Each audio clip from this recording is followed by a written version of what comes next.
Pas sûr qu'il s'agisse là de confrontation féconde. Theresa May va de nouveau tenter de faire passer son accord sur le Brexit. Les députés voteront début juin, non pas précisément sur l'accord, mais sur la législation qui doit être adoptée pour le mettre en œuvre. Objectif, concrétiser le divorce avec l'UE cet été, sachant que le Parlement européen issu des prochaines élections se réunira pour la première fois le 2 juillet.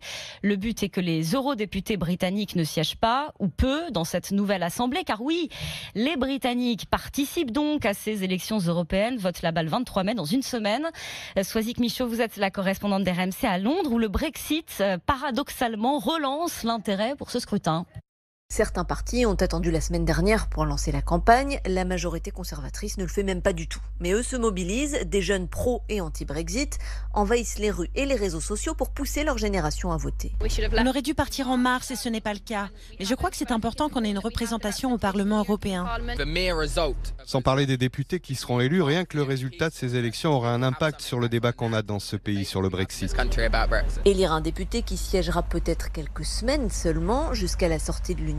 De quoi décourager les électeurs? Au contraire, veut croire Seb Dance, député européen travailliste et anti-Brexit. Il y a 2 ou 3 mois, on nous a dit que ça serait un désastre, que tout le monde serait opposé à une campagne électorale. Mais pour être honnête, je crois que les gens sont assez enthousiastes d'avoir l'opportunité de voter. C'est vrai, les gens en ont marre du Brexit, mais je crois que si on leur donnait une chance de changer d'avis, ils changeraient d'avis. Cette élection européenne pourrait être une étape dans le processus.